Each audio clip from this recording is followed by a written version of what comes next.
Another Thursday. Another great morning of news from my fiance.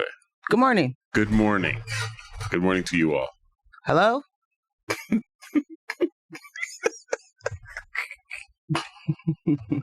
can't hear myself. I love how you're always like yelling from the shore of some deserted island. Well, someone's got to hear me. Well, listen, you didn't give anyone a chance. Harper text immediately. Good morning, Harper. Like, I can't hear anything. That's the problem. Okay. That's why I say hello. Hello? Did someone call me? Can you hear me? Is it me you're looking for? Is it? Good morning, Harper. Good morning, fiancés. Nice. She said, good morning, fiancés, in before Rudo. Yes, Harper, yes. I love this. How's everyone? How Tired. Are we all? Yeah. I'm so tired. Fiancés, what's happening?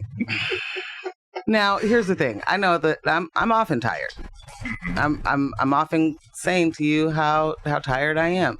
I'm not sleeping well. I think we all have heard me say that. I do have a doctor appointment today, so Nice.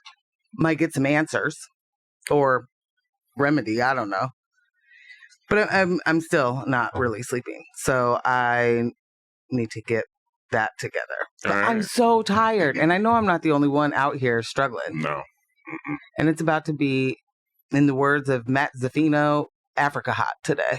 I'm sorry, who's Matt Zaffino? Oh, the weather dude here. He says Africa hot? He did once. Oh, my God, man. It was incredibly hot. It was one of those. It was Africa hot? And my man said, it's going to be Africa hot. And Lily will never let me forget it. It is. So. Yeah. Michelle said, hi. Good morning, Michelle. How are we? Oh, man. Are you sleepy too? I hope. I mean, I don't want to drag anyone into my sleepy boat, but man, I'm struggling. It's a challenging time. 7:30 in the morning. Honestly, it's not even. It's not challenging when you're home having some coffee, scrolling, but it's challenging when you've had to leave the house at 7 o'clock. Yeah. And get into performance mode by 7:30. Okay, wait. Michelle said, look, these radical weather and pressure shifts are not for the weak, and I am weak. Michelle, how are we the same? I am also weak. The weekend. I am the weekend when it comes to this. Sorry, y'all. I had the AC on and... Felt good. Feels good. Feels good. I hope whoever is in here next appreciates that we're going to leave that on for him. It is so hot. Yeah. And it's going to be 100 in hell today. Really? Yeah. I thought that was yesterday. I thought we moved past that. No, yesterday was like, a smooth 97 or 98. How dare you? Like a cool breeze just coming on in. Mm. I will say, we have talked about this many times of like, I don't know what evolution is happening with the children, but the teens wear hoodies and sweatpants. Oh, yeah. Together at the same time. Yes. On the days where it is the hottest. It's wondrous to me. It's wondrous. I used to be annoyed by it as a parent. Yeah. Now I am marveling in evolution. Like we're watching giraffes' necks so get appreciate taller. that's where we're watching what? Giraffes' necks get taller. Okay. That's what we're doing. Mm-hmm. They are responding to climate change. And it's we're watching their physiology right in front of us. You're not hot? No. Whoa. Whoa. When I tell you the Tempo showed up after school yesterday in a sweatshirt that, like, we've been talking about how, like with fast fashion, that clothes today just fall apart and they're just not made of anything that matters. Would last. Yeah. And so she's wearing, her style right now is our vibe from when we were young people. Her style right now is me and your hoodies. That's her. Yeah. That's her style right now, is our hoodies. So she's wearing one, but they're from forever ago. And so these are like thick, heavy. Yeah. Like a major quality hoodie. And not just wearing the hoodie, but also with the hood on. Like some of these hoodies are close to her in age. Like these are heavy, Oh yeah, old definitely. hoodies. Like, yeah. So just seeing her made me hot. Like, right, immediately. What are you doing? Why do you have that on? And she was like, I'm fine. You know what? Like you can't be. I love this for you. Did you drink water today? How are you fine? How are you fine? Yeah. Yeah.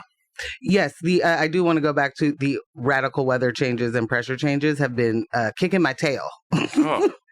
I am also the weak, and my physiology is like tied to this somehow. I don't understand what I did as a woman. Come, Mother Nature, come to me as a woman. Tell me what's happening. What's happening? Why must I suffer? Speaking of radical changes affecting you, I got a inbox from that old. I haven't heard that in a long time. From that old dogwood. Oh, really? Apparently, there's a reopening of some sort. Oh. Mm-hmm. So, as soon as I saw it, I was like, she can't come. So every time I go to Bend, I get a migraine. Every time, guys. Every single time. Without a doubt. And it's just not worth it. No. It's just not worth it. Because your whole weekend is wrecked. Just wrecked. Wrecked. Yes, I like wrecked. It's wrecked and wrecked. Yeah. Yeah. Yeah, like it's just not worth it. Like and I'm in a place that isn't mine, so having a migraine, being a debilitating migraine somewhere else is so whack. And then being in the car, so whack. On someone else's time. It's terrible. Yeah. Well, so yay for you. I hope that Bend is fun. I'm not doing it. Oh, man. You know what else I'm not doing? What? Apologies from Raygun. Oh. What? The Australian breakdancer, the champion. Oh, wait. No, she did not score. How dare you? She made 0 scores, but she was the talk of the town. Yeah, she's a Olympic no medalist, Raygun, who cheated her way into the Olympics. And there's an series of investigations, trying to figure this all out. But she recently apologized. What did she apologize for? Very sorry for the backlash that the community has experienced. Wait, the backlash that the community, the community, the breakdance is the community, the breakdancing community, has experienced. She's very sorry. Did they receive backlash, the community as a community, or did she receive backlash and maybe some confusion on how she got on the Olympic team? That. Okay. That. All right. I wasn't following this, so I just wanted to make sure I understood. So she said she won't be competing in any. Well. Any upcoming matches, Olympic or otherwise.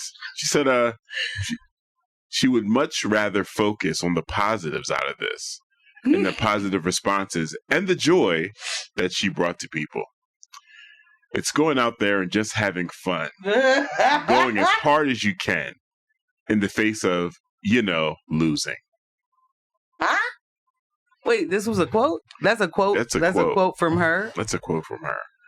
I would much rather focus on the positive things that I brought to the table because I went out there and did what you're supposed to do in breakdancing. I went my hardest and to have fun because I was going to lose. Is that what I'm hearing? Precisely. Fiancés? She said going into the competition, she knew she had no chance at beating them. So you decided to represent your country where there were other qualified breakers, but you went in knowing you had no chance. Like every time. Is this a documentary? Dog, I cannot wait for this Hulu joint to drop. Whoever's going to do it. Like, let's go. Let's absolutely go. You decided to create your own underdog story. But is it an underdog story I guess technically, but Is it an underdog story if you cheat to get there? If you cheat to be the underdog? Yeah, it is. Is it? It is. And you know why? No. Not you know why, but it's so funny you said that. We just started the new season of Outlast. And in the last season of Outlast, Amber and Jill literally said, we're supposed to win. We're the underdogs. You cheated to get there. Yeah. Yeah. No. I feel like we don't.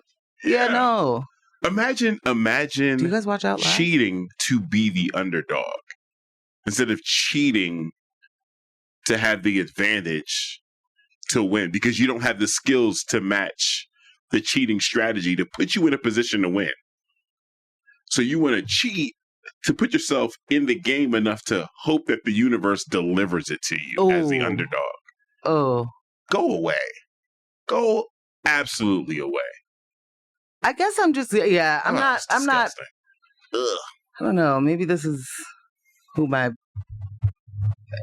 dad would never allow this for me. Are you serious? No, one Nick Jones would never. I'm just He'd be thinking like, about hey, girl, why don't you coming off hey, what do you mean? Stage? What are you doing? You mean Olympics? Get over here. Right. No. Nick, stop playing with you. No. I don't even do that. Hey, girl. So? Get over here. But Dad, I want to do it. So? Yeah. Hi, this is Jorah Knowns. You didn't exactly lose when you got completely disqualified with 0 points. True. Oh my gosh. That's it. That's not an apology. No, she I'll needs just say she that. needs to give me reparations. Oh. I was not expecting that. Yeah. I'm sorry. You know who actually owes reparations? Yeah. Martin Shkreli. Shkreli? Skrell? Farmer bro. You dork. Do you guys know who that is? The pharma bro who literally made a, I think it's a HIV or AIDS drug. He made the price 500 times the price or something like that. Yeah. Bought the, and then went to jail for some securities fraud. Because he'd be out here, you know, there's stuff to do when you're moving money around and you're buying things and you're withholding medication from the population. What's so interesting is when you see this man's photo, right? And you say you just didn't know who he was or what he did. Just his photo elicits an itch or irritation in your skin. You're like, why does he smile? Like, what's this guy's deal? Every smile is a smirk. Every smile, it looks like in his mind, he's like, I just got over on you. Yeah. You know, or you're next. It's that vibe from this dude at all times. He's the dude that is the least deserving of happiness ever. Nothing good should happen to this person. You raise the price of life-saving medication purely to benefit yourself. Yeah. And you raise it exponentially. And it's like, hey, bro, it's just playing the game. What? So, Wu-Tang released an album. It's called Shaolin. It was a 1 of 1. It came in this special silver case. Basically, it was a piece of art. Moustafa has done similar things, released albums and art exhibits that you have to go there to experience it. It will not end up on streaming services. This was on Sotheby's. I believe it was auctioned a couple of years ago. I can't remember the price, but it was pretty pricey. And Martin Shkreli purchased this album. And I remember him purchasing it and really feeling like, why did he end up with this? Why wasn't anyone in the steering wheel not him. Because this was after the Farmer Bro stuff. We knew who this person was. We knew what type of person this was.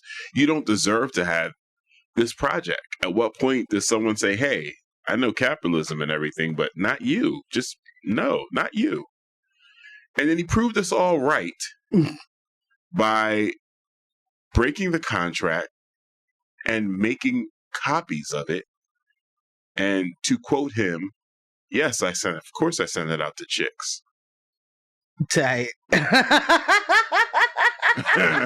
That's amazing. Dorkosaurus, guys. Of course I sent it out to chicks. So apparently, of his own admission, there's multiple copies of this album in safes around the world. What are you, Richie Rich? Like, what's wrong with you? Well, I mean, the funniest thing to me is that you devalued it immediately. So he paid $2 million for that. Just a reminder, if no one else, $2 million for an album, and then was like, I'm not going to stick with the things. I'm just gonna do what I want. Right. And one would say, I guess you bought it and you can do what you want, maybe, except for... You can't. You can't when you have entered into a contract saying that you absolutely will not do that. Right. Access to the culture. We have to be more guarded. We have to be. When you are cultural icons and you're delivering a piece of artwork like this, once in a lifetime experience, we got to be more guarded with who we allow to participate and at what level. Seriously. Let's roll it back to the top of the show. Raygun. We have to be more guarded with who we allow to participate. That was the Olympics. That should have never happened. That wasn't like, the neighborhood block party. And you're up there doing kangaroo hopping. Like, you disrespected the entire culture. Nevertheless, your country, to be on a world stage doing that. We have to be protectors of other things that mean things to us, especially within the different cultures that we exist within. So immediately, I remember just getting that really, really icky feeling when he bought the album. And it was like, because that was the last name I expected to hear would even go after this, nevertheless win it. Yeah. And it was just like, oh, you just did it to do it. Mm. You're not like some legacy Woo fan. No. It's got, like, I have my Woo room, and in this room I have ticket stubs and t-shirts. Right. No, you're just, all the things I've collected over the years. No, he's a colonizer. He also bought at that point, unreleased Lil Wayne, the Carter 5. Like, yeah. And the reason I'm saying that this is a colonizing gesture, he is, to Ambush's point, not a collector. No. This isn't like he's collecting the art that he loves, Right. Because if that were the case, you're not making copies and handing them out to chicks. At all. At all. Like but he also has like a Picasso and all sorts of stuff, because when you have this much money, you just do that, I guess. How many copies of the Picasso did he make to give out to chicks? That's funny. Love it. Yeah. Speaking of art, that was a nice segue there, bringing that Picasso up. Speaking of art, my homie, Ibrahim Moustafa, will be at Rose City Comic Con this weekend. That's right, the Comic Con is this weekend. Rose City Comic Con. Oh, man. It's a rough one. This is the first. It sucks for you and, like, lightweight me. I don't love it. Because of the crowds. The crowds are a lot. But I know you love it. And so I'm always down to go. I love it so much. This whole kid in college thing is pretty wild. Man, tapping my resources, bro. I'm resourcely tapped. Oh, the homies are hitting me up. Hey, we're going to see you at Comic-Con? Here's the thing. This is the first year in a while that we haven't had passes from, doing a podcast or whatever there. And you can't just go, like, okay, so say I bought a pass, right? Or I got a pass. You cannot show up to the Comic-Con without at least $100 to spend, because the minifigs are there. The figures are there. The comics are there. Like, it's just, there's too much. Like, here's the thing. Because Acolyte happened, and whatever other shows have happened in between the last Comic-Con and now, those minifigs are waiting for me. Oh. Yeah. If you think I'm not going to leave with the twins, you've lost your mind. They're not even twins. Don't get me upset. Well, I don't want to start this way. Did somebody want to talk to me about why the twins and Acolyte were not actually twins when there are little black girl twins that exist? I don't understand. Because here's the thing. It wasn't like, oh, they're fraternal twins, and so that's why they look different. They said they were identical multiple times. Multiple times those little girls were identical. They weren't. They aren't. They're two different people. They look identical to me. Well, obviously they're two different people, but they're not even sisters, let alone twins. Like, fam, I'm still so upset at that. Yeah. Because what in the world are you doing then making the adult version the same, actual identical twins? I was really holding out for an explainer. I didn't get it. That's why they canceled it. Morgan Jones. It's not. Racism is why they canceled it. Yes, it is. But it is. Rosario Dawson's going to be there on, like... Oh, dog. No, this thing Ahsoka? Is... Yes, this thing is jam-packed. Like, the entire cast, with the exception of Vincent D'Onofrio from Daredevil's going to be there. Like, this thing is the one. It might as well be San Diego. I know I'm slandering. It's going to be, like, the people will be there at this one. I'm like, whoa. Well, to find out that Vincent won't be there, I'm actually fine. Are you okay? Yeah. All right. What if you walked in as Mr.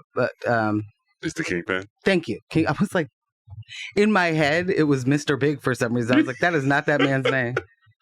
I can't remember, and I can't say with certainty that I saw John Bernthal, but I know. You're lying. Yeah, I'm not dealing with that. I'm not even going to. No, I'm not. We have a text. I'll just read that instead. Morning, fam. Not to be a rudo downer, but Rose City, Connecticut Con can get bent. Oh. East Coast company charging you $100 a day to shop for Funko Pop and get COVID. XOXO Rudy. Roots. Points on the board. Roots. Points on the board. Can you text us? There was was it with Rose City or was it with Fan Expo? There was a mishap last year where they had to shut it down because of weather, I believe. And they still charged the vendors a storage fee. What? Right.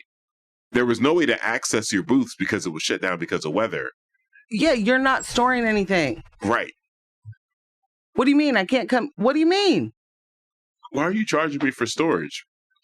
Your tickets and passes have been passes have been purchased ahead of time. Like, you've gotten your money. Maybe you didn't get day of passes purchased, but I, as a person who has a booth, cannot sell or vend or anything. And now you're charging me storage? Well, you're already charging me to be there as a vendor. Right. Wildness. I hear you, Roots. I hear you. Funko Pops are cheaper at the concept. Funkos, no, not Funkos, minifigs.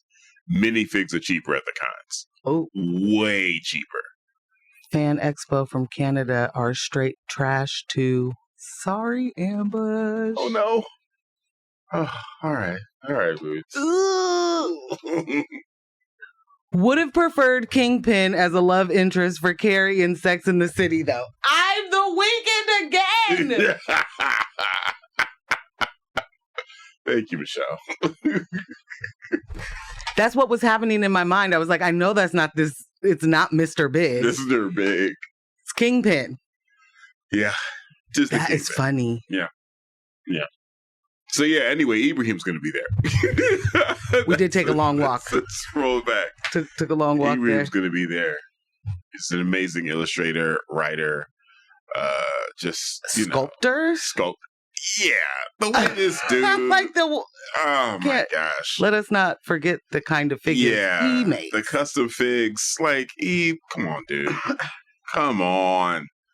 Well. It's one of my life's dreams to commission something from him. Just not sure what I want, though. You know. Well, let's see. Good to know. So good. So good. Good to know. Eeps. So it's almost 8, so I'm going to tell y'all what we're going to chat about today. Right. In local news, not y'all looking for change after 3 days. Oh, jeez. We're going to be talking about our good friends, local media out here being weird yet again. Yeah, way to go, Coin 6. In national news, Sweet Home Exploitation, Alabama prison labor, and Subverting the Will of the Voters. And then we're going to need an SVU crossover episode for this one because what is the French version that deals with the especially heinous? Right. Because, bruh. Because wowie wee wow. There's a man in France who is currently on trial for not only sexually assaulting his wife, but also drugging her and setting up for an online forum. Strangers to come and do the same thing. Unbelievable. To his unconscious wife. This is like nothing that's ever made it to light before. And I want to preface that's ever made it to light. We got 2 more texts real quick. One, Frankenstein Comic Swap is coming back to the mall next month. I'm so excited about that, Rudes. I'm going to be there. I'm going to make it. And another one says, Ambush, please get a pic with the Shaun of the Dead guy for me. Because he's going to be there. Dang. This thing is jam-packed. Ambush is... this one's going to be rough. Pack jammed. Bottle in his mind, guys. Mine is bottle. Oh, my gosh. All right, we're going to hop into this first music break. Come back with a local story. Yeah. And we are back. A couple of technical difficulties, but we're all right. We're back. Sometimes things happen. Sometimes things happen. Sometimes things get fixed. Sometimes there's a 1 minute delay before things get fixed. Shout out to our quality control, yes. Michelle, hitting us up. I don't know the other number. Oh, it's Bob. Oh, good morning, Bob. Bob was like, silence. I saw that come through and was like, whoop. Thank you, Bob. Yeah, thank y'all. I accidentally did the thing I don't mean to do. And as Ambush is like figuring things out, I was like, what's going on? Like, I didn't even mean to say it out loud. So I'm apologize. It's all right. Oh, man. I love that you're not that person that, if the car were to break down and I'm under the hood, that you just walk up and be like, so. How's it going? You going to fix it? Did you fix it yet? Did you fix it yet? How much longer are we going to be out here? Fortunately, that's never been our thing. No. We've never had to experience that. Oh, what? A car broken down? Just like, yeah. Oh. Yeah. We've had a flat tire or two. Yeah. Right? That's it. And that was a unique circumstance. That was cross-country driving. Yeah. Yeah. I think that's it. I don't think we've had any wild. And you know why? Kudos to my auto maintenance talents. You hear that, fellas? Get it together. No. Change your brakes. Do your spark plugs. At least take it to Valvoline. Okay. Oh, some things you can put off, some things you can't. I'll tell you that. All right, I'm jumping in because this one really got you. And it's a thing that really gets me. And you were big upset. Yeah. And that was seen, was it Coin 6? It was Coin 6 for sure. It's etched into my memory. Okay. So their headline was, it's been 3 days. Is it working? In reference to recriminalizing, because the equity is found in the insane expectations, though. I will just say that. Okay. Because all right. When Measure 110 was passed, I think it was like 15 minutes after, they were like, is it working? And so, at the very least, both sides? Or, yeah, maybe. Local media outlets in Portland have contributed to creating unrealistic expectations about the effectiveness of policies like Measure 110, often framing it in sensational ways that generate more clicks but can misrepresent the complexities of the situation. Mm-hmm. When ballot measure 110 was passed, it decriminalized small amounts of drug possession in an effort to shift the focus from punishment to treatment. However, as the policy was rolling out, coverage often zeroed in on its perceived failures, such as visible open drug use and rising overdose rates, rather than the structural challenges that delayed its full implementation, like funding issues and limited access to treatment resources. This kind of reporting can lead to a distorted narrative, one that plays well to suburban and out-of-town audiences who may feel disconnected from the urban problems of homelessness, addiction, and policing. Mm-hmm. Headlines focusing on drug crisis and the city's handling of them can foster resentment among people living in those suburbs who may have feelings about how their tax dollars are being spent. What did she call us? Cockroaches? Rose City roaches or something? She definitely called us cockroaches. Okay. Rose City roaches. Yep. Wow. That's one Betsy Johnson, if you're wondering. This is compounded by stories that often highlight negative outcomes without contextualizing the broader issues, such as underfunded treatment programs or overwhelmed healthcare systems or the historical lack of support for mental health and addiction services. Additionally, some suburban areas have fewer direct experiences with the complexity of poverty, addiction, and homelessness seen in the heart of cities, which makes these media portrayals even more likely to fuel fear and frustration. Reporting this way can reinforce a reductive narrative, blaming progressive policies for all of the city's problems rather than critically analyzing how various systemic factors, including lack of state support, have played into the situation. And while sensational media coverage around Measure 110 and issues like homelessness or the camping ban drive engagement, it often fails to provide the nuance necessary for the public to understand how these policies are meant to work, leading to ignorance, confusion, and resentment from more than just the more conservative areas. Morgan Jones? Yes. That was a wonderfully written piece. Thank you. It got straight to the heart. It got straight to the heart of my frustration. And I feel like I've talked about irresponsible local media before, and I shared my frustration with that particular headline, that particular video with you in a very short amount of time because I was just so frustrated. I want to talk about this. And then you got it all in there. Bam, bam, bam. I had a visceral reaction when I saw it. 3 days in, is it working? I want to pop you in the mouth. Who is it? Come over here. Come over here. You can give you a fresh one. What are you talking about? It's been 3 days. 3 days.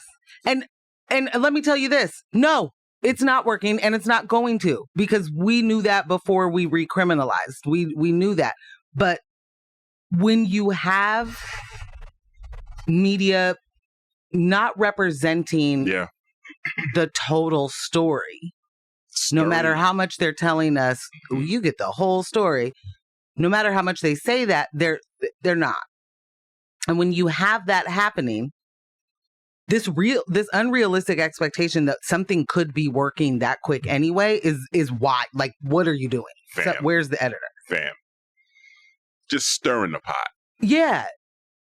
But second, so that helps, that reporting, I think, helps shift the Overton window of what people's expectations are of certain things. So even believing that something could have happened with Measure 110 before it was rolled out. Right. Because that's what was happening. It was like, is it working? We're still seeing people do drugs. I don't know. Are you explaining that there's no money? Are you explaining that there are city council members doing their level best to not fund the programs? Are you at the very least news organizations explaining that there are steps? Bruh. Are you at least going over the steps? In this 3 days later, is it working? Have you told your viewers what's supposed to happen within the first 3 months? Have you created any realistic expectations around the strategies in place to even make this thing that we're against work? It's like, what do you do? Like, this is the most, not the most, but an example of some ridiculously irresponsible media. Yeah. And it's normal. And this is not just Portland media, you know, it's not just at all our local media. This is everywhere. This is true. But that's part of the thing. And that thing being, there's more to be done when stories are coming out. There's more for us to do. There's more to read. There's more to research. There's more to find out. Because expecting something to be different, like, okay, so with Measure 110, it was like, is it working? Is everything different? Is there no more drug use on the street? Right. Because that's what's going to tell us, I guess, that it's working. With recriminalizing, hear it in the part, right? Like, it's already been done. We're redoing it. We already did this. We know it doesn't work. It's a silly thing to even ask. It doesn't work. Right. It didn't work. That's why we voted not to do it anymore. Right. And because a small amount of people don't want people to get treatment and don't want people to get the resources that they need, don't believe in a wraparound service, you know, like a small group of people with power and money were able to subvert our will. Where's the investigation on that? Where's the investigatory report, journalism on that? Where is that? Why aren't you telling us who benefits financially? Why aren't you showing us the money trail? Like, what are you doing? You saw Brooke's comment there? Not yet. I think the first one I saw is Michelle. Well, you can tell it's working because of how many arrests we've made. Yeah. We disinvest. Oh, this is Brooke? No, that's Michelle. Oh, okay. You're right. We disinvest in and destroy every alternative to jail. Therefore, everyone who goes to jail is clearly a win for society. Woo-hoo. Ding, ding, ding. Corporate media is garbage. Absolutely. That's Brooke. That's Brooke. Yeah. Hi, Brooke. Good morning. Yeah, complete and total garbage. But how many people do you know that trust it and rely on it? You know, like most of my family relies on corporate media. Oh, absolutely. Yeah, same. Coworkers, same. Like that is so. It's a trusted news source, legacy news organization. Right. Yeah. And the thing is they're just not helping us. That is not helpful. It is a continuation of what is, you know, harmful to different communities in this city. And again, it isn't just here, but they are a part of stoking those resentments. They are a part of making the people that do not live in this city have such big opinions about this city. And it's like, why do you get to switch the way that people feel or influence the way that people feel without giving the full story? Right. Brooke said, ultimately, it's the same media hiding an ongoing genocide and highlighting Israel's propaganda. Woo! Okay. Yep. Absolutely. 1000%. Absolutely. P-Town earlier said, wowzers, fantastic rising, fiancé. You got me with the music. Oh. Magical morning. Also, F. Ted Wheeler. Well, I mean, good morning to you, too. Brooke said they are the biggest mouthpiece of propaganda. 1000%. Yeah. Yeah. Definitely. For sure. They just repeat it. Yeah. And then, yeah, I mean, we don't need to spend too much time on me yelling the same thing that Brooke just texted. But she said we need media literacy or to blow corporate media. Yeah. Yeah. Yeah. And yes, we do. Working on it. Working on continued media literacy, like trying to figure out how we do this in a way that is this a camp? Is this for certain age brackets? You know, like, because it's, I mean, we got to get moving. Yeah. I think the age bracket approach is, it's a very I think it's a smart strategy. Yeah. You know, being able to speak to younger generations. Look at me, sound like an old person. Speak to younger generations about media literacy, alternative media sources before they're aged into corporate media. It's difficult, man. It's difficult to go up against the CNN, the MSNBC, and of course your local news, and get people to understand that they're not necessarily delivering news. Their job is entertainment. They have switched the model. They switched the model a long time ago. And I think the more people that we have, you know, informed at a younger age with the energy to go out there and rip the headlines apart and see why are we even reporting this stuff? Like, again, who is benefiting from this? Right. Like we're saying corporate media, who are the corporations that are benefiting from this? How are these stories tied to the prison industrial complex? Like, let's draw the lines together. What legislators are they backing? Who are they platforming to run? You know what I'm saying? Like, as much as I hate bringing Betsy Johnson up, to be able to refer to the people that you wish to govern as cockroaches. And like, there was a time period that I would think not too long ago when something like that slipped out, like someone from your campaign leaked that, that was the end of your campaign. Right. That was it. That was it. Oh, ooh. Nothing else to talk about. Cockroachgate took her out. It was, woo. But instead, she got platformed at TED Talk, which is why I'm anti-TED Talk. So, yeah. Yep. Well, I'll take a music break before we jump into the next one. That would work for me. Yeah. All right. Okay. We're going to hop into another one. I think I got everything sorted. We'll see you on the other side. And we are back. Welcome back to News of My Fiancé with DJ Ambush and Morgan Jones. That felt weird. Morgan Jones and DJ Ambush. Put that woman first. You know?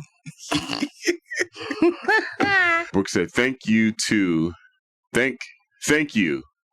you two for providing an alternative to corporate media and interrogating lens to the fraud and propaganda. Oh, thank you. I love our fiancés. We love you. Hey, yay. And we got Bob. TV exists primarily as a way to escape reality, to avoid reality. It's probably not the best way to find out what's going on in the real world. True. Personally, I prefer going out into the world and seeing what's going on with my own eyes. What? Bob, are you talking about like going downtown and seeing it it's not burning? Bob, it's on fire. Bob. You can't go down there. No, Bob, I hear you. Normally we'd agree with you. But Bob, Portland's it's dangerous out there. It's too dangerous. Way too dangerous. There's an open drug market den. Just drug kingpins everywhere. Yeah, they're just on every corner, drug kingpins, downtown Portland. Serving the fiend. I think you should stay away. As we mentioned, cockroaches. So I just want you to be safe. Yeah. You know? I don't want you out there dealing with the riffraff. Imagine. That is the PPB. Anywho. The PPB is the riff and the raff. Yeah, 1,000%. That is the name of their gang. Speaking of chain gangs, Alabama. Are you down there serving your sentence or forced labor? In this case, it's tomato. Tomato. Man. It's all the same. In Alabama, 6 incarcerated individuals have filed a state court lawsuit challenging the constitutionality of forced labor practices within the state's notoriously overcrowded prison system. The plaintiffs argue that recent state laws and policies violate Alabama's constitution, which now bans slavery and involuntary servitude. Despite this constitutional change, state actions, such as Governor Ivey's Executive Order number 725 and revisions to state regulations, continue to enforce punitive measures against those who resist forced labor. The plaintiffs include Treveka Stanley, Reginald Burrell, are seeking an end to these exploitative practices, which they argue perpetuate a system of modern-day slavery. The issue is compounded by the fact that in Alabama, the Department of Corrections takes a significant portion of the wages earned by incarcerated individuals, 40 to 60%, before taxes. In addition to this, there are mandatory deductions for transportation, laundry, and restitution.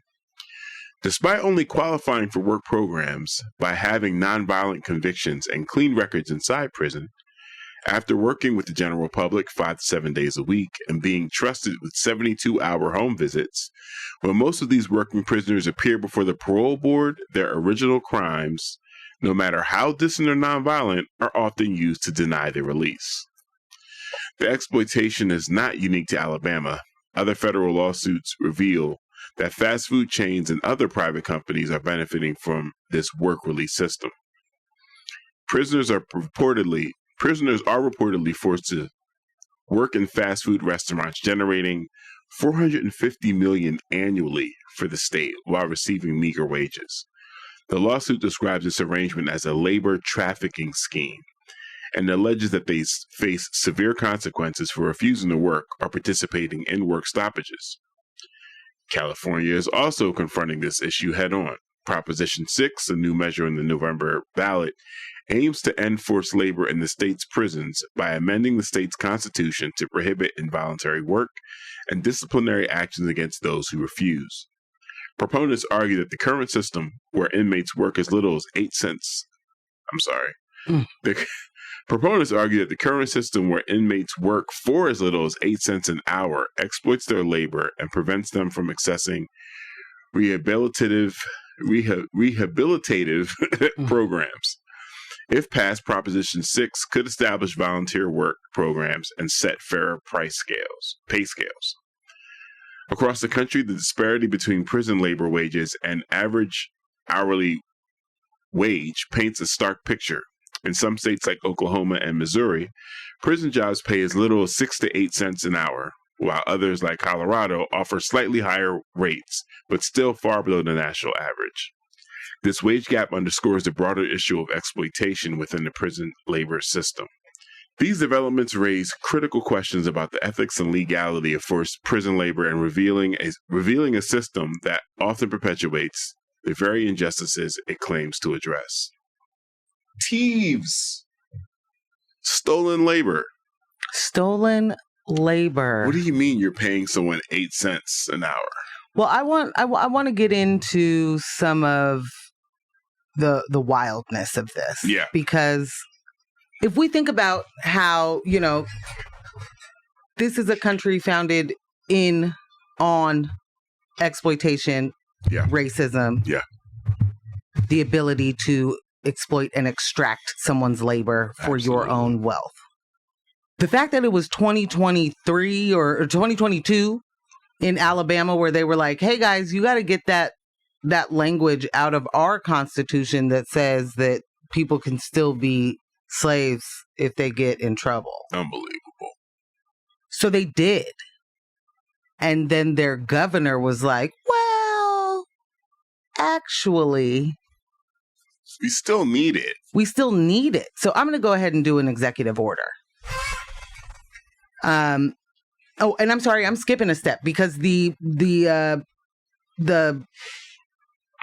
incarcerated folks that were a part of this work release program back in 2022 had a labor strike. And she was like, oh, guess what? You can't do that. No. You cannot refuse to work. So she did an executive order number 725, which authorized strict penalties for incarcerated people who refuse to work. The executive order was designed to reinforce the state's commitment to utilizing prison labor. The state's commitment to modern day slavery. So alongside that executive order, they implemented a revised administrative regulation which set rules prohibiting incarcerated people. Sorry, I'm trying not to say inmates because I do not Don't. Prohibiting incarcerated people from refusing to work assignments and detailed the punishments for noncompliance. So this was supposed to be a thing you qualified for by having nonviolent offenses, by having, good behavior and whatnot within the prison that you're in.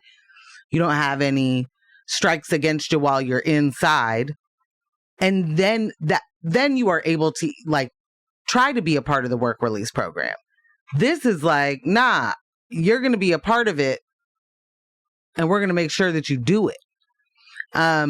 We were introduced to this by, or reminded of it by a Perfect Union clip not clip, but 20-minute little documentary, little story. And one of the formerly incarcerated people was explaining that, you will get a 72-hour pass. You can be out with your family, but you're also making none of the money that you make. Right. So you are also on call. If you go home and wherever you work, she happened to work at a restaurant, that place says, hey, we need you to come in, they're going to send you right back in. Yep. Doesn't matter if you just worked a double. Doesn't matter if you just, you work however many hours that you're not supposed to, where you're supposed to be breaking. Doesn't matter.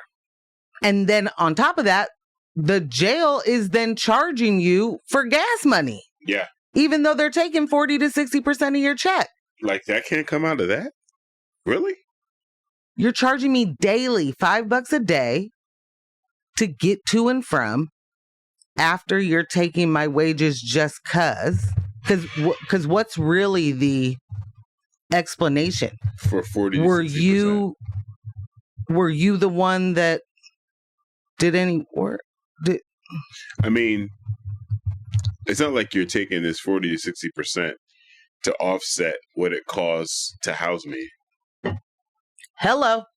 That's already covered. It's profit. It's profit. It's wanting a piece of the pie. It's when every, part of the entertainment industry is like, I also too want those convenience fees. Right. I also want a piece of that. That's what that is. So they're racking in $450 million. Nasty work. And these people don't get paroled. After you allow them to be out for 72 hours on a pass, and they show back up on their own in the morning on Monday morning to your prison. To go to work. They work with the general public right now. Every day. One of the women she ran the kitchen by herself. But they work with the general public every day. They're working with non-incarcerated people and just the customers coming in, right? General population. Yeah.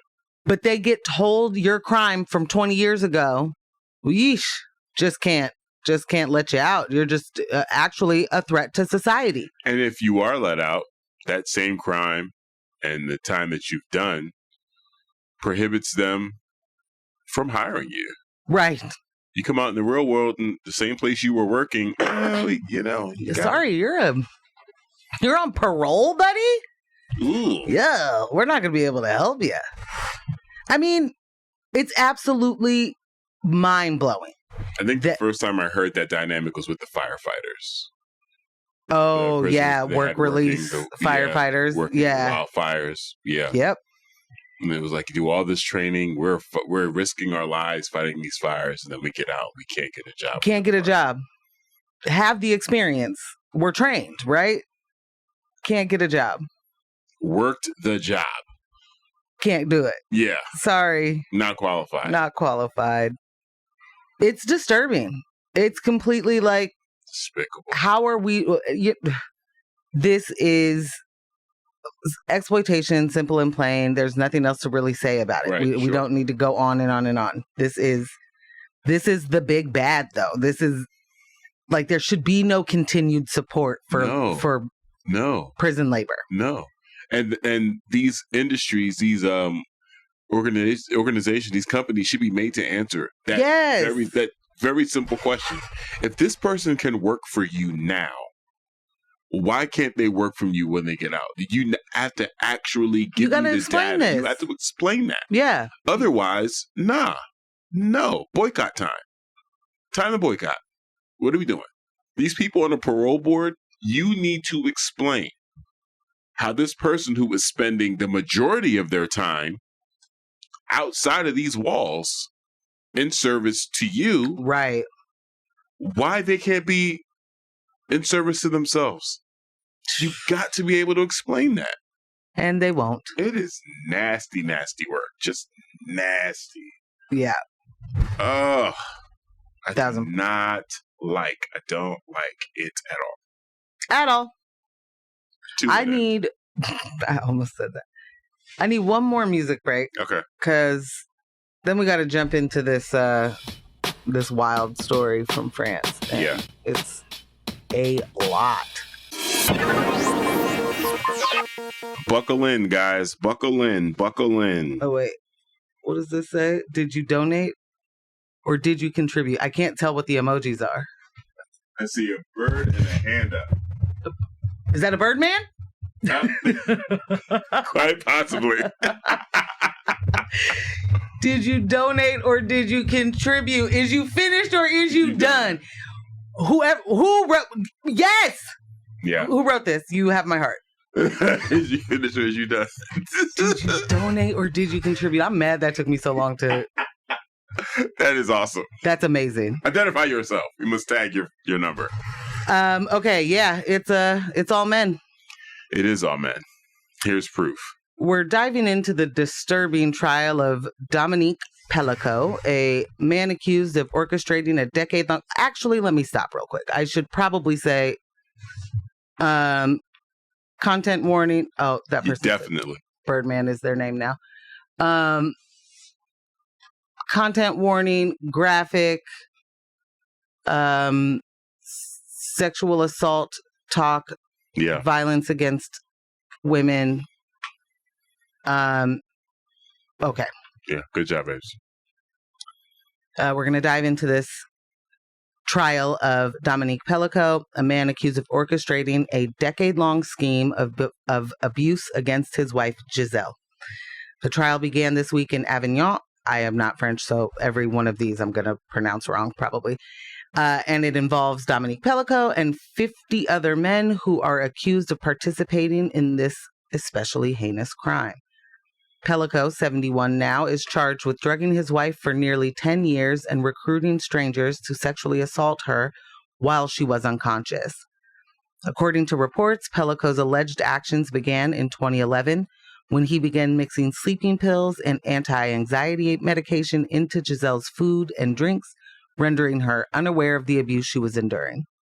The horrifying details came to light in 2020 when Pellico was caught filming up women's skirts at a supermarket, and the police investigation uncovered a trove of disturbing evidence on his computer, including thousands of photos and videos of his wife Giselle being raped by various men, some of whom were recruited through online forums.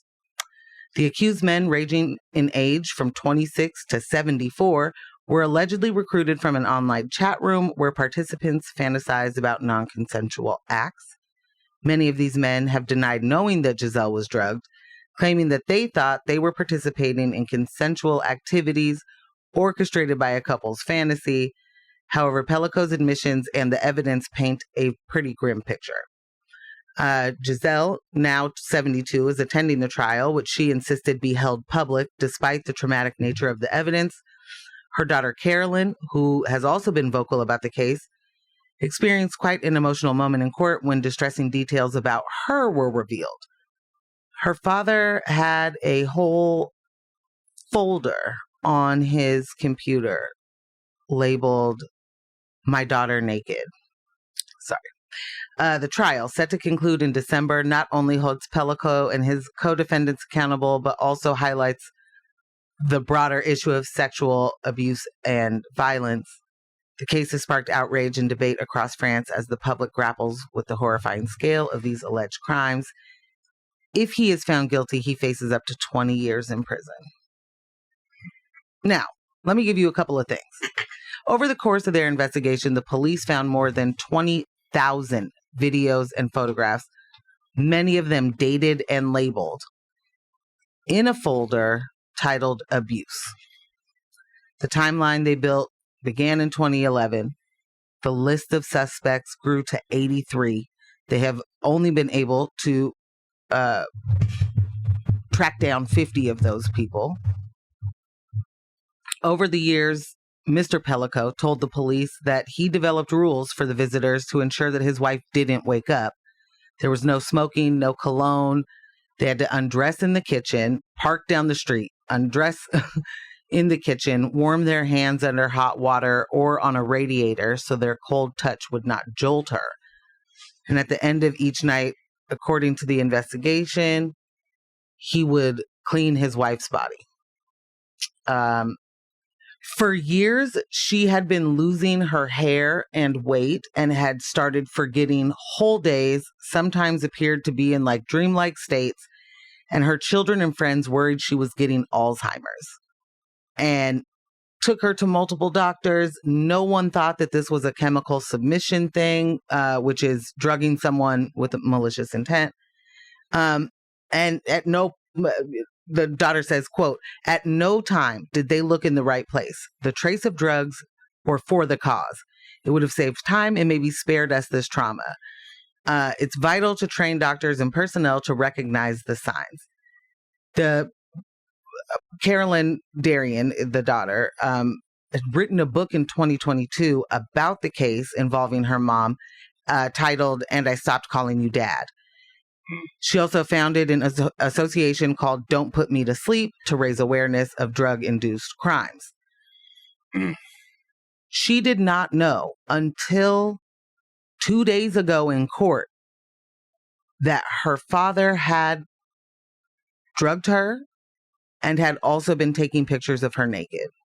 She definitely said that she thought things have happened and she thought that she had possibly been drugged by her father, but knew that he would never admit it and hasn't, pursued anything about that.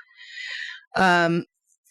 So the men had contacted the husband through an internet chat room that Dominique set up called Without Her Knowing. And that right there, I think is wild for any of these other men to be like, I didn't know. Like, you're on a forum called Without Her Knowing. At least 35 of these men are denying that they raped her, saying that they had been trapped by this, that there are other men that have pled guilty. Dominique Pellico has said, I did this. He has admitted guilt. I don't know why I don't know France's judicial system at all. So I don't know why the trial is going to last into December if so many of them have already admitted. But these are regular men. And that's why I say, yes, all men. They're between 24 and 74 years old. They are teachers, journalists, firefighters, prison guards, nurses, IT consultants, just regular, ordinary men. Soldiers.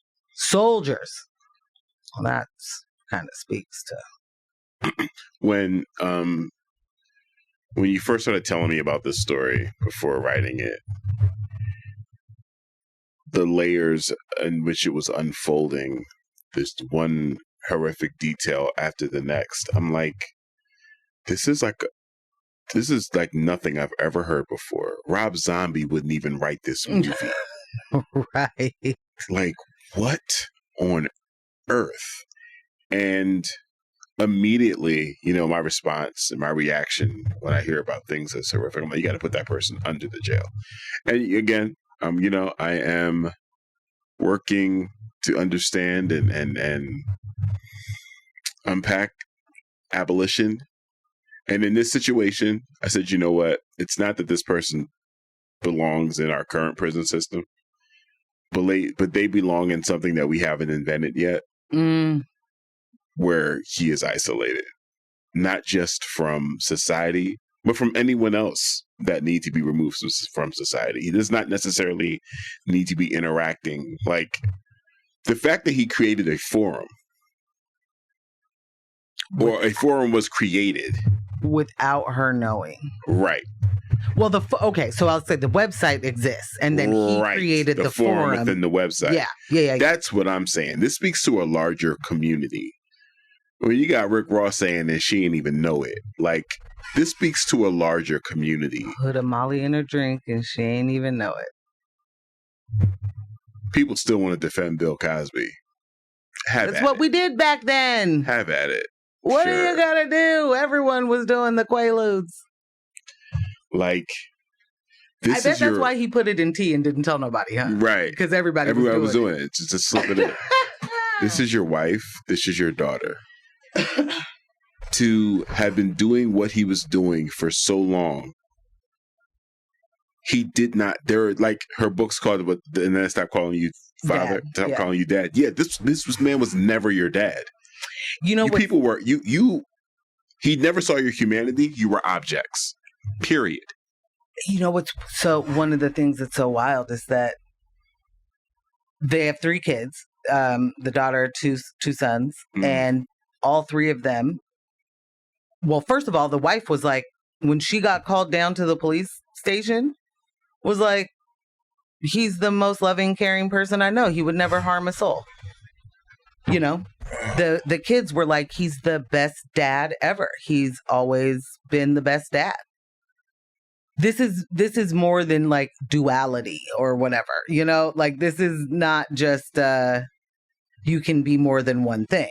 No. It's more than that. Yeah. And we have to find better words, I think, like calling someone evil or saying their actions are evil, I think gives this, like, you know, either a religious tinge or a mythical one. Can we say sinister, insidious? All those things. Yeah, I'll give you that. Sinister, I think, does the same thing. It sounds like sin. It sounds like, so I don't know. I guess what I'm trying to say is the words that I want to see used for these people is not like what a monster, because a monster sounds like someone that you don't know. Right. A monster sounds like a person that you've yet to meet and you would never be in the same room. Right. Blah, blah, blah. Well, we have like built this up. Like in France, their definition of rape is violent. If it's not violent, it's not rape. No coercion, none of that. It's by force, by surprise, by physical violence. And so when the idea is that is what sexual assault is, that's the only way that rape happens, is by, you know, some monster in an alley jumping out of the alley, right, and grabbing you and dragging you by the dumpster or whatever. Like, it's usually a person you know. Yeah. It's usually a person you trust. And it's usually not violent like that. Right. Like you're expecting it to be. Because that's the propaganda. That's the patriarchal propaganda. Because it's amazing who gets to define what rape is, right? Like the perpetrators of the thing should not get to define what it is. The people that are not feeling the brunt, they are not the victims of, do not get to be the ones that explain to you what that thing is. And this story is going to pick up more steam. It's going to get more attention. But I do want to bring focus to, in writing this story and presenting this to our listeners this morning, how difficult it was for you to find his name. Bruh. Well, his name is written, right? But none of these news outlets are using it. Right. They're saying the husband, this man. The husband, this man. They're not her father. Using his name. Yeah. They're not using his name. Yeah. They're using her name. They're using the daughter's name. they're not using his name. He's admitted it. This isn't alleged. Right. This is not like, well, we don't use people's names until we know what's happening. You know, like, that's not this moment. Man said, hey, his lawyer was like, there's not been one moment where he said he did, like, there's no consternation. He did this. He's ready to be punished. Let's get on with it. Let's get on with whatever the consequence will be, as far as he's concerned. It's telling, it's showing we have just so much further to go. But rape culture is something that we got to skip past people's feelings about talking about. And by that, I mean the people that are like, not all men. They've not, I don't know anyone who does this. Right. We got to skip past those conversations. Just don't even have it. Because it's not about arguing with men who are rape apologists. At all. It's about getting people to understand what consent actually means. And we're not going to get that in the world, the political world we live in, that wants to pretend, those things don't exist. And when they do, it's just monsters. And those aren't, they're outliers. That's a lone wolf, yada. Right. Also, what were you wearing? Were you asking for it? Mm. That's what rape culture is. Rape culture is trying to figure out why a woman put herself in the position to be harmed. And one of my favorite things is seeing men be like, if there were no men, who would protect women? And I'm like, yo! Bruh. Protect women from who? Who do we need the protection from, bud? All men. So yeah, like, do not do that. Don't ask that question. Please don't. And what I really want to hear, what I really want to see, what I really want to happen is I want men to be having these conversations with their fellow brethren, because what we certainly know is that anyone who is living for the patriarchy, and that is any gender, all genders can live for the patriarchy. I don't want like, those folks don't listen to women, and they don't listen to women who have been harmed and are no longer worried about saying it the nice way. They certainly do not listen to those women. So if we're not going to learn from the people that have been harmed, I need y'all to be talking to your buds on that fishing trip. You know what I'm saying? Like, on the basketball court, on wherever you're at. At the barbershop, at the bar. Like, there needs to be an understanding that you don't even want to have any sort of sexual encounter where the person may not know what's happening or that the person may be uncomfortable. Mm. And this is my point to say that men need to have this conversation with men and boys, is because what you were likely taught is that you just got to work for it. Yeah, you just got to earn it. You just got to, wear her down. Yeah. Be persistent. That's all. She's just playing hard to get. Yeah. So all of that been flowing through your mind, your friends' minds, the entire world's pop culture. Couple that with the understanding that women belong to you.